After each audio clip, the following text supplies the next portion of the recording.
Good morning, everyone. Welcome to Hall B of day one of Trendo 22. So for the first session today, we have a very interesting session. We have a clinical case seminar. This is clinical case seminar 1 for Hall B. And the topic for today is titration of thyroxine, common mistakes in clinical practice. It's a very practical orientated topic.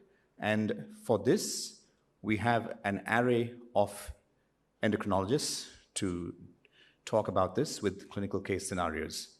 The speakers for this topic are Dr. Jayashree Gopal. Can I please ask her to come on stage? Consultant endocrinologist from Chennai. Dr. Kumarvel, consultant endocrinologist from Madurai. Dr. Vel Murugan, consultant endocrinologist from Puducherry. And Dr. Asha from CMC Vellore, consultant endocrinologist. And to moderate this session, we have Dr. Rajesh Rajendran from Chennai. So we have 40 minutes to go for this. So we have clinical case scenarios. And the way this is going to be set out is we're going to have cases with discussions with the panelists. And at the end, we will have audience interaction. Rajesh, the floor is yours.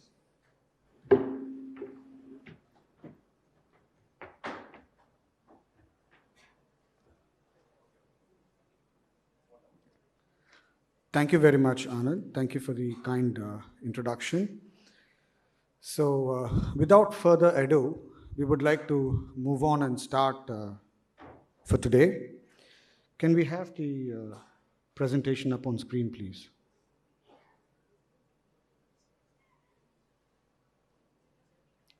I'd like to thank the panelists for being here. So how we're going to go about this session is I've got some hypothetical cases. So we will put up these cases and we'll have a discussion among the panelists as to how they should be approached. They are not any out-of-the-milk cases. They are just straightforward cases which we see in our daily clinic, cases which would go to general practitioners, cases which would be seen by obstetricians in daily practice. Nothing complicated, very simple, straightforward cases, and how to actually approach them and what mistakes are possible and what can be done to avoid those mistakes will be discussed by the panelists.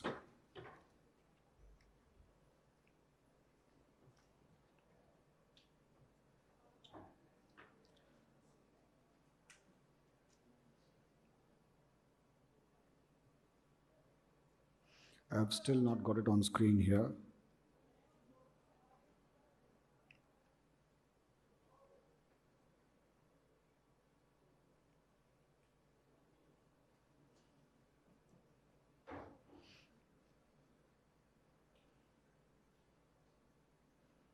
I've actually got it on my screen here, but it's not showing up on the main screen.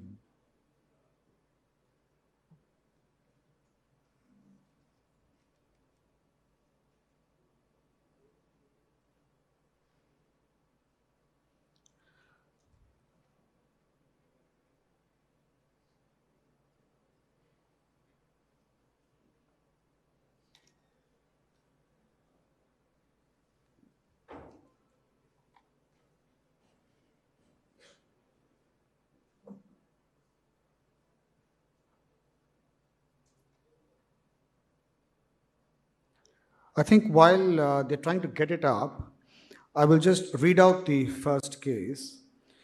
So it's a 19-year-old girl who's got no previous thyroid disease. She has already been seen outside, or she's actually self-tested herself. She's got no symptoms, but somehow these days everybody get tests without symptoms. And she's got a TSH of 13 and a normal T3 and T4. No past medical history, and she weighs around 50 kgs. And now she's actually been sent for further evaluation and treatment. So I'm going to ask the panel, so what should be done for this patient? A very straightforward, 19 years old, no past medical history, no symptoms. She's got a TSH of 13 with normal T3 and T4. Can we start with Dr. Jayashree, madam, please? Thank you. Good morning. Thanks, Rajesh. I think a fairly common thing. the things that I look at are why were the thyroid tests done? Was it done for case finding? Were there any particular symptoms? Particularly for young girls, it's things like hair fall, tiredness, body pain, joint pain, irregular periods. Or was it done as part of a fishing expedition, you know, like a master health checkup type thing where all the tests are done? So that's one of the first things. When I decide to treat, the things I look at are again this: is there any evidence of any symptoms suggestive of thyroid underactivity? And on a physical exam, I'd be interested in looking at things like what is the blood pressure, is there any goiter on exam, is there a thyroid nodule, what is the family history, do I need to measure thyroid antibody levels, is there, if she is obese or there is a PCOS type phenotype, what is the lipid profile? So these are all the things I look at before deciding if I want to initiate treatment. And I just want to finish by saying, if it's the only time she's had a thyroid check, absolutely no symptoms, no significant family history, no goiter on exam, sometimes I may just choose to wait and repeat the blood test in about 2-3 months' time, if there is no pressing need to start therapy at present. Okay. Dr. Asha, madam, any other views? Yeah, I This agree. patient had the blood tests as a part of her routine checkup. She thinks she may have had similar results before as well. Okay. So if this is a repeat test and it's still found to be TSH more than 10, that is 13, in the absence of symptoms, she's an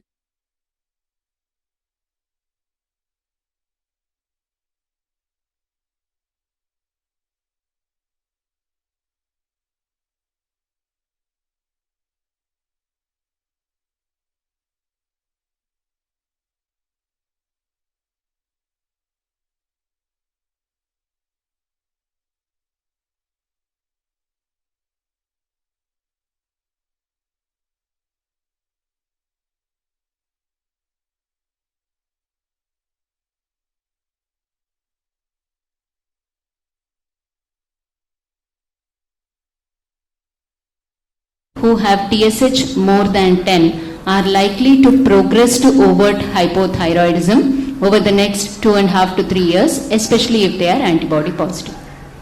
Yes. Anything else to add on, sir? Yes, sir. I agree with ma'am. Because the TSH is more than 13 in this case, if it is confirmed by a repeat test, the threshold of starting treatment is little on the higher side because of the chance of progressing that into an overt hypothyroid. So, if the test is repeated again and it's more than 10, it's better to start treatment, especially in a young woman of 19 years old.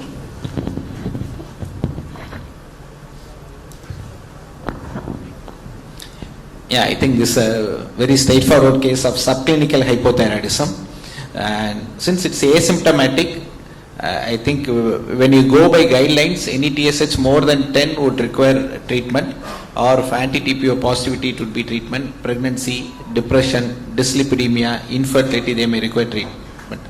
In this patient, if it's repeatedly there, I think anti-TPO antibody would be the only thing which would really decide whether we need treatment or not. If suppose we feel this TSH is normal, other comorbid is not there, no other clinical symptoms, if TPO antibody is positive, probably we might treat.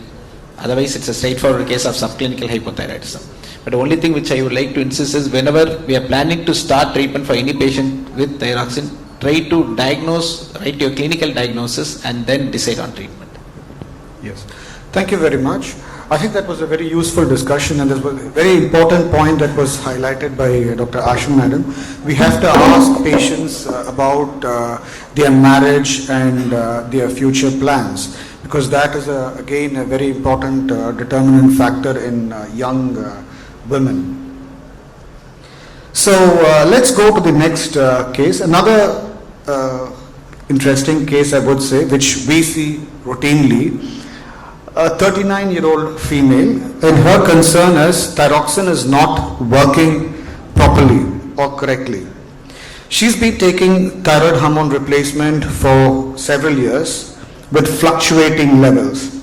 Her TSH a year ago was 12 and she had a normal FT4, and 3 months ago it was around 0.23, And now when she's come to our clinic, it is around 7.9. And this TSH has been above and below goal for the last few years.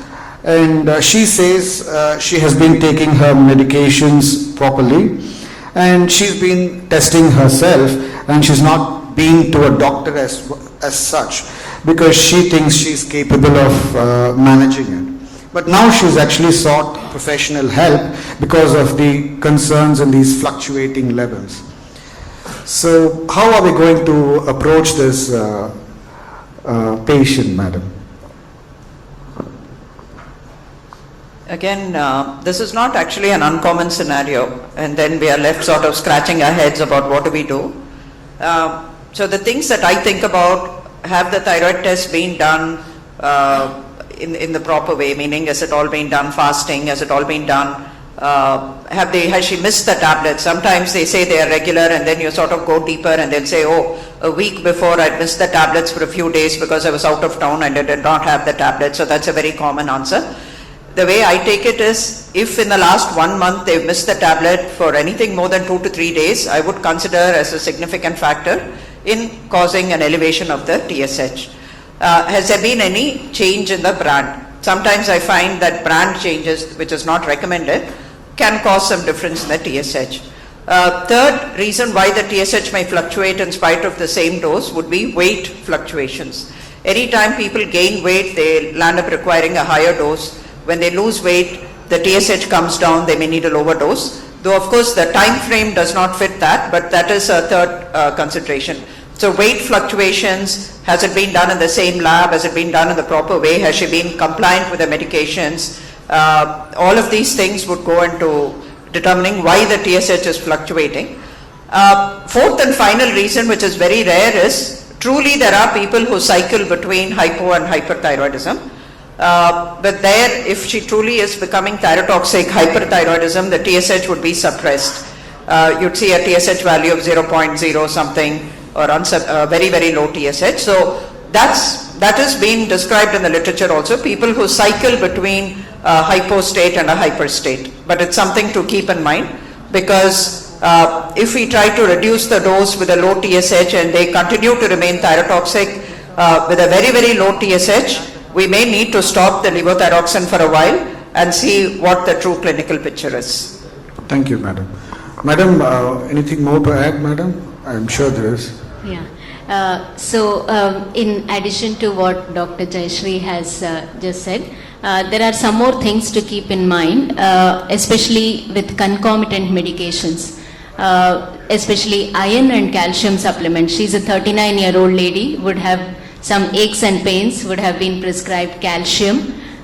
Many people at this age with hectic lifestyles may have some GI upset, taking pantoprazole or other PPIs. So acid is required for absorption of thyroxine. So any acid suppressants, iron or calcium supplements which are taken within 6 hours of taking thyroxine, all these commonly affect the absorption of thyroxine. In addition, there are various other drugs which can affect thyroxine absorption, the anti-epileptics and the other groups of drugs. The other thing to keep in mind is GI disturbances per se, inflammatory bowel disease, H. pylori, gastritis. These can also affect the absorption of thyroxine. Patients following bariatric surgery, both due to the weight loss as well as due to the malabsorptive procedures created by bariatric surgery, can have elevations in TSH or a suppressed TSH, either due to weight loss or to weight gain. Thank you, madam.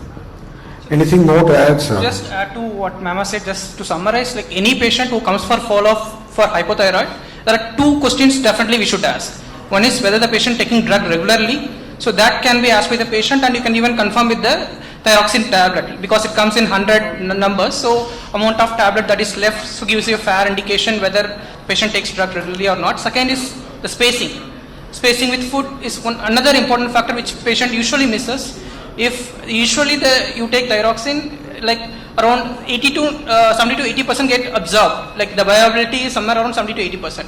If you follow a standard precaution of at least spacing of 45 minutes, But if you just take tea or coffee immediately, like you don't expect that much bioavailability. So it will be somewhere around 10 to 20%. So these are the two things that should be definitely asked for every patient coming for follow-up, like having some the disturbance in TSH level, which was previously controlled. And as Pam has said, then further we have to decipher the other questions to get into the conclusion for such fluctuating TSH levels. Thank you, sir. Yeah, I have only one thing to add.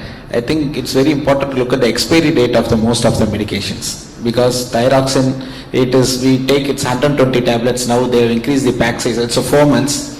So when people buy, they check the expiry date. Maybe for 3 months they might miss it. That is one. And common thing, when we keep on changing the dose from 75, 50, 100, most of the patients come to us with 3 tablets of varying strength. They say, doctor, I have 75, I have 50, I have 100. What should I take? So when you have 3 tablets, naturally you lose when is the manufacturing date and expiry date.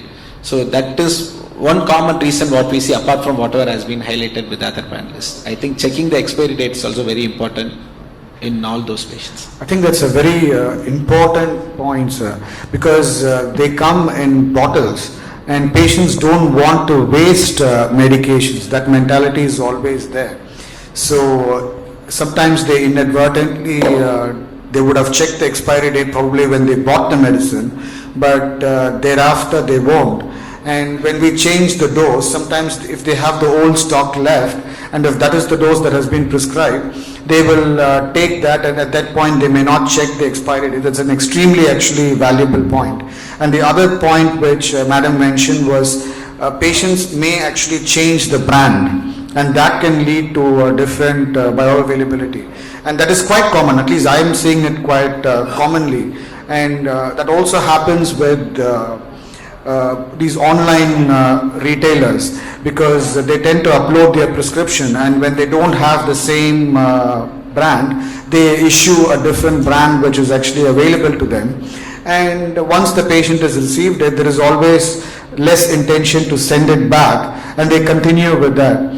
So I think all these can actually, apart from everything else we discussed, affect these TSH levels. I think this case was just put up to show the practical problems which we can talk to the patient and find out. Because all these, what was discussed, all we need to do is talk to the patient, and we will get the answers from the patient. And that's what is actually important, what I wanted to highlight in this case. So just putting up whatever was discussed in this slide. So this is again another straightforward patient which we see or we get referred to from the gynecologists, and in most instances they manage it themselves. A 27-year-old female, she's a preemie, 8 weeks, no symptoms, no family history. She's got a TSH of 4.5, and she's been seen by the gynecologist, and she's been referred for further evaluation and treatment. So Asha madam, how do we start with this? So this is a 27-year-old preemie. So she has not had any previous pregnancy losses. That is the point to note here. Her TSH is borderline 4.5. This is definitely above the trimester specific range when we take the Western data into context. So the trimester specific ranges are listed here. For the first trimester, you would like the TSH to be between 0.1 to 2.5, second trimester 0.2 to 3, and subsequently third trimester as well. So why is this important? So during the first trimester of pregnancy, during the phase of organogenesis, the fetal brain development, especially the neuronal migration and the organization of the neurons, is dependent on the maternal thyroxine. The fetal thyroid has not yet started producing its own thyroxine, and hence we are very concerned about the maternal thyroid functions, especially in the first and early second trimester. So in this case, the TSH is borderline, this lady has not had any previous bad obstetric history. Looking at the case, it looks like she has conceived spontaneously without the need for any IVF or other kinds of treatments. So in this case, we would check the thyroid antibodies. If the TPO antibodies are positive, we may consider treating this borderline subclinical hypothyroidism. Again, the evidence is that in patients who are antibody positive and who have subclinical hypothyroidism, there is an increased risk of miscarriage, and hence when the lady comes in the first trimester, you would consider treatment. While in antibody negative patients for borderline TSH, treatment is not recommended until a TSH level of 10. But you may consider treatment even in antibody negative women, especially if there is a history of previous pregnancy loss and if they have conceived by IVF or other treatments.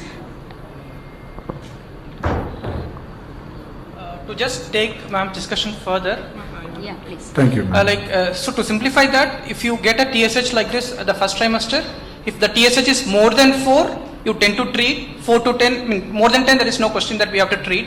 We have a clear-cut evidence. If it is 4 to 10, you around other side, you treat the patient with maybe around like not with the full replacement dose, but at least with 1 microgram per kg body weight. If it is between 2.5 to 4, is a gray area where still people are not sure what to do. So another parameter that can help you is anti-TPO antibodies. People say if that is positive, you still treat irrespective of previous history of abortions. If that antibody is positive and history of abortion is there, if the TSH is between 2.5 to 4, you treat with around 50 mics per day. Okay. If it is antibody positive, if there is no history of recurrent abortion, there is 2 school of thought, either you treat or don't treat. Okay, so that is a gray area. So to just simplify, more than 4 you can treat. 2.5 to 4 with antibody positive, definitely you treat with whatever the evidence which is existing. The other thing is gray area, right? And the target to treat, like you, so once you start treatment, you get an XTSH after 4 weeks or so. At least in the first 20 weeks, you get the TSH every 4 to 6 weeks, and after that you can do it once in a trimester. That should be enough. And target is, like, if you want to have one target, you can just keep less than 2.5. So that could be one for like one size which could fit for every trimester, or you can follow the trimester specific range also. Sir, thank you, sir. I think here the major, I would not say it's some controversy here, is what's the normal TSH in pregnancy.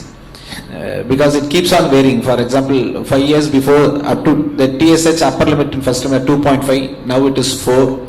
And again, people say, when you don't have your trimester specific normal range, because most of these are Western data, we may not have our own trimester specific TSH range. In such case, what the guidelines suggest is, whatever normal data what you have been using, you reduce in pregnancy by 0.5. So if suppose normally you take it, your upper limit of 4.5, you take it 4. So depending on whatever lab you use, you can decide on what it is. So though the guidelines might suggest you should treat more than 4, I may not really jump into and treat by taking these numbers. So I think this is the area where you have to use your clinical skills to decide what has to be done, because we cannot simply go by numbers. So usually I generally tend to repeat the values, especially in pregnancy, when you really don't have hardcore data to suggest the harm of without it, especially in this borderline cases, we should repeat it. Another thing where I would decide based on your T3 and T4 levels, because this is one scenario where I would consider T4 ranges also. If suppose I have a TSH of 4.5 and my free T4 is above the upper limit of nearing the upper limit of normal range, I may not jump in and treat. If suppose I have a TSH of 4.5 and my free T4 is lower limit of the normal range, I may consider treat. Though these may not be given in the guidelines, this is some clinical tip which I use in my routine treatment. Thank you, sir. That was a very valuable tip. And Dr. Jayashree, madam, your thoughts on this case? I put this up because there should be different opinions for this case, is what I thought. So I also tend to use a TSH of about 4 to consider treatment. And I just want to point out that when we looked at our data, at least in Chennai from one center, most of the sort of the upper 95th centile of the TSHs tended to be around 4.5. And I think that's pretty much the data from across India. I'm sure Dr. Asha also would agree. Whether it's studies from the north or from the south, the upper limit of the TSH in India in general is higher as compared to the TSH ranges that we've looked at from the literature in other countries, the Caucasian countries. So, and we also looked at specifically the outcomes in the group of pregnant women who had a TSH of between 2.5 to 4 and between 4 to 5 to see if there was any difference in outcome in the 2.5 to 4 who were not treated, and we found absolutely no difference in outcome. So I think the more recent ATA guidelines which says use a TSH of 4 in the first trimester to determine treatment is what I use, and it is borne out by at least the data from what we've looked at in our center. And this is on a fairly large number of people, almost about 1,800 pregnancies that we looked at. So first trimester, if she comes in with a TSH of 4 and above, in general I would go ahead with treatment. I think like Dr. Velmurugan mentioned, 2.5 to 4 is a little bit of a grey zone. So if I see somebody with a TSH of 3.6 say or 3.8, I would repeat, like what Dr. Kumaravel said, I would repeat it along with thyroid antibodies to see which way is the TSH going. Again, this is a little bit of a nuanced decision making. It depends on, like what Dr. Asha said, what is the previous obstetric history? Is this an elderly primey with recurrent missed abortions? I would be more inclined to treat for whatever it is worth. So the other thing that always I keep in mind is there any we always think of a minimal dose of levothyroxine as somewhat safe. Nothing much is going to happen if you give 25 micrograms, if you give 50 micrograms. To some extent that is true. If at all we are considering treatment for values that are borderline like this, say 4, 4.2, make sure we don't overtreat. There is data from the literature to say that if you are overtreating people, we are keeping the free T4 at the upper limit of normal, it is associated with some adverse outcomes in terms of the fetal heart rate being higher, the fetal, it affecting the fetal growth. It does affect it does cause some amount of growth restriction to the fetus. So there is some detrimental effect to overtreating.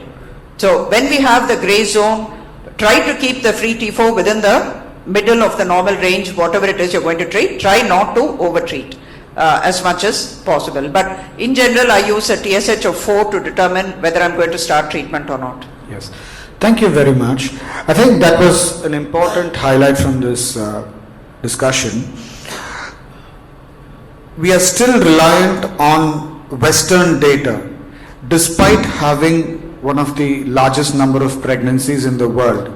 I think the premier institutes should actually guide us by giving us local data and local, again I would say, data pertaining to each population. India is such a diverse country, so we need data for each state as to what would be the correct trimester ranges, because this is a very, very important and often I think debatable topic.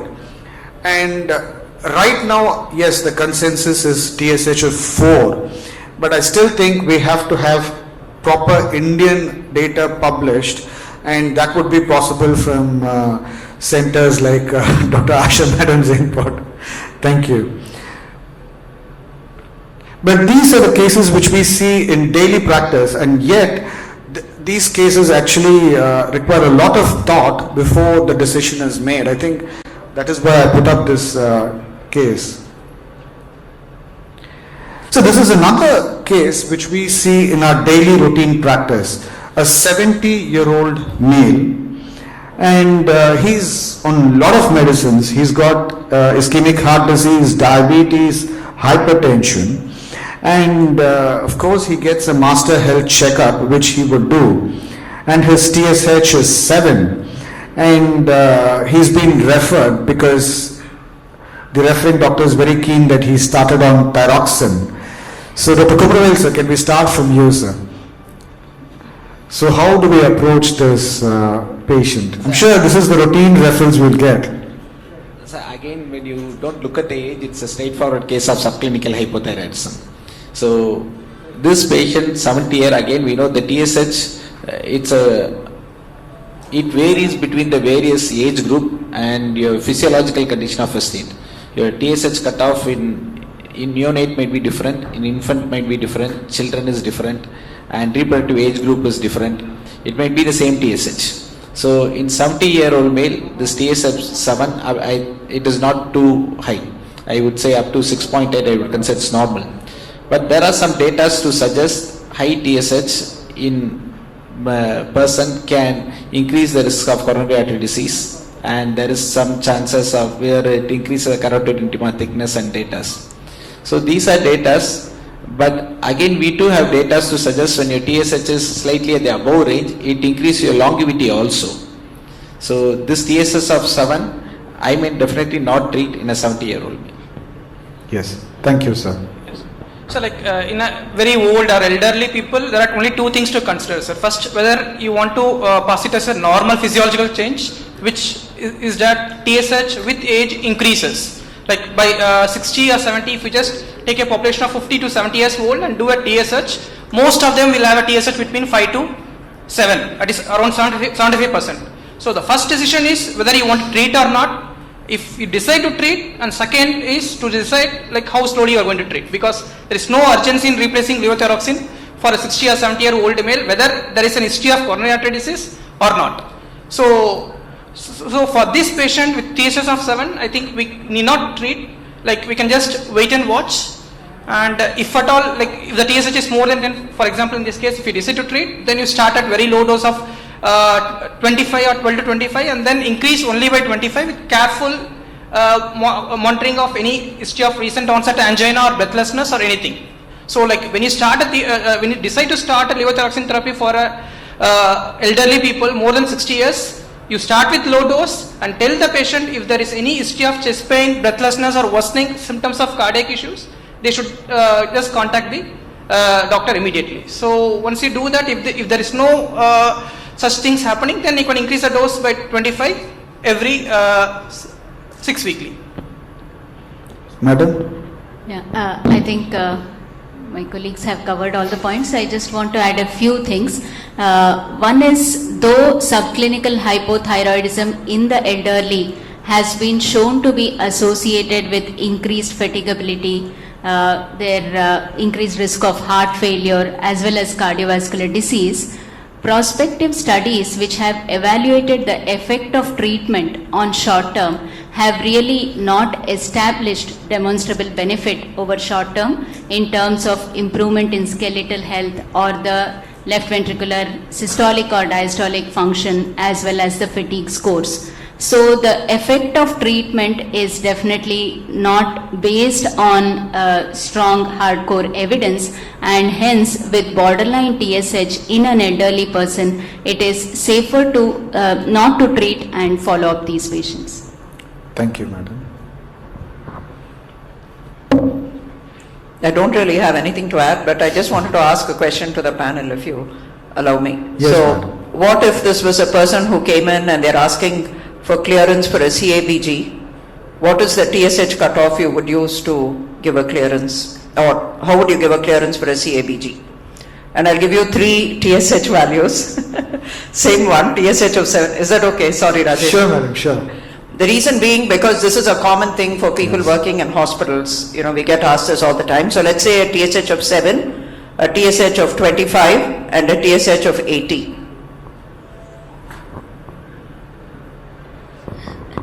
Okay, for a TSH of 7 with normal T4, I would give clearance, no problem with it.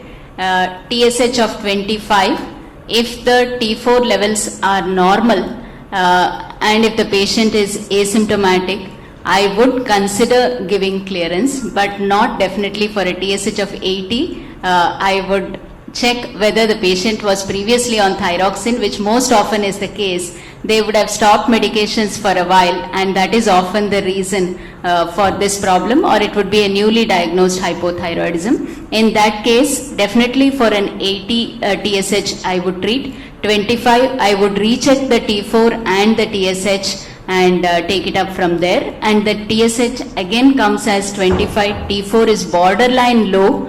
I would consider starting low dose treatment before giving clearance. Like I agree with what ma'am has said, but same case, we have faced a similar scenario that patient was planned for a CABG and TSH was somewhere around 150. Okay, he has discontinued the treatment for about 6 months. So when we started the treatment with 25, he was fine. When it was converted to 50, he started to have chest pain. So in that scenario, we didn't progress further. We took the patient for CABG, and post CABG, we started to titrate. So like if the ceiling point here is angina, so it means you cannot increase the TSH, thyroxine further. So that is one thing that you may tend to see with such patients. I think I totally agree with the panelist. Once when you say when the TSH is 80, they are not fit for surgery, next thing they'll ask when can they be taken for surgery next. So generally the TSH takes at least 6 to 8 weeks to normalize. So in such scenarios we go by free T4. Generally what we do is you give thyroxine for 2 weeks at least, and when your T4 has normalized, we might consider for surgery. But again the issue is most of the anesthetists are not comfortable giving anesthesia when TSH is more than 20. They say you give clearance sir, but we have to face the problem. So generally anesthetists are comfortable when it's less than 20, but when CAB cardiac status is too bad, you want to do CABG as early as possible, I may put this patient on thyroxine, wait for at least 2 to 3 weeks. I may not wait till the TSH is getting normalized, depending on the condition of the patient. I think in many centers now the anesthetists are not comfortable if the TSH is above 10 itself, and I get many of the referrals for that as well. And even for local anesthesia, for cataract surgeries, I've had referrals from the eye centers saying they want an endocrine opinion before the patient can be taken up for cataract surgery because the TSH is above 10. So I think it was an excellent discussion, and the question that you had asked, madam, was very valid. So because CABG in most cases tend to be an emergency procedure, and as the panelists highlighted, that's how we should approach. So in that case, we have to take clinical markers like angina and actually T4 and not just focus on the TSH. But for this particular case, the consensus is we don't jump into treatment with these borderline values in the elderly patients. The more difficult scenario, I think, is when the patient has already been started a week ago, and that is what to be honest, we see. The patient would have seen the local general practitioner, they would have started the patient, and the patient will come back and ask us for an opinion. So the question at that point is whether to take it off or not, but that's another individual decision, I think. So I think we are running out of time. I thank the panel members for the interesting discussion we've had on the four very common clinical case scenarios. Thank you very much. I'm not sure if we have time for questions, but if we do, then we will take it. Anyone? I think we do have time for a couple of questions from the audience. One question maybe. It's opposite situation. There could be some patients with newly detected toxicosis or who have toxicosis not under control. If they are planning for angiogram, because most of the iodine containing angiogram may aggravate toxicosis, how would you approach? Would you give a clearance, or would you ask them to postpone the angiogram till toxicosis is under control? So I've had some patients who went into atrial fibrillation and lost the patient. So in toxicosis, planning for angiogram, how would you approach?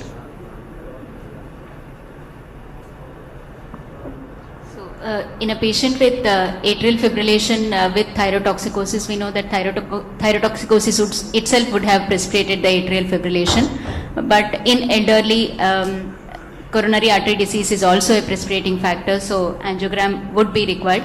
So we start treatment with antithyroid drugs. Usually you can control the thyrotoxicosis with antithyroid drugs in a week or 10 days, and then recheck the T4 levels, and based on that give a clearance at that time. Sometimes the angiogram is done on emergency basis. Shall I give one dose and then ask them to go ahead, because it is many times it's a primary angioplasty, there's emergency situations. Yeah. If it's an emergency primary angioplasty, the goal is to control the heart rate, which can be done with IV beta blockers during the procedure, and they can take up the patient. Subsequently, we definitely have to start antithyroid drugs. because of the use of iodinated agents, it's better to give them a dose of either carbimazole or PTU before taking for the angiogram. To just add to what Mama said, if it's an emergency procedure, then the decision has already been taken, right? You want to take the patient for the procedure. Then from our side, I think we can start treatment and then follow up and face the consequences. If something like occurs, then we should manage it. So there we don't have much choice, right? So we have to take the patient for the procedure and start the treatment parallelly and see if any other reactions occurs, then we should manage it.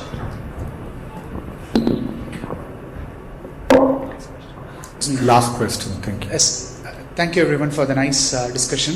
Actually, my question is regarding the case number 2, where we had cyclical variation of TSH. There are some reports saying that exposure of the levothyroxine tablets to the sunlight, humidity has an impact over its effectiveness. How far you see that, whether some preparations are being sold in the amber colored bottle and all. Do we have to prefer such kind of preparations, or is that okay to give in a PET bottle kind of things? I think that's a very important point, and we did not address that, but very definitely the tablets are very sensitive to heat and light. There is some loss of potency, probably maybe about 20-30% loss of potency if it is exposed to heat and light. Where I find that being a challenge is particularly among women who keep the thyroid tablets next to the gas in the kitchen or above the fridge or TV, common places where it's very hot. So I just ask them that question usually. It is something we need to consider and see whether, like Dr. Rajesh mentioned, the expiry date. If it's sort of closer to the expiry date and they've been keeping it in a place like that, very definitely that is a factor in the consideration. And that's why we were mentioning brands also. We need to go for reliable brands. We've all faced problems where switching from one brand to another, maybe a lesser known brand, has caused problems with fluctuations in thyroid levels, maybe related to the mode of production. Thank you. I think with that we can conclude this session. Thank you very much to all the panelists. Thank you. Thank you very much for the fantastic session. May I request Dr. Talabadi to come on to stage to felicitate our speaker and our panelists and moderator. Dr. Talabadi, can you come on stage to felicitate them?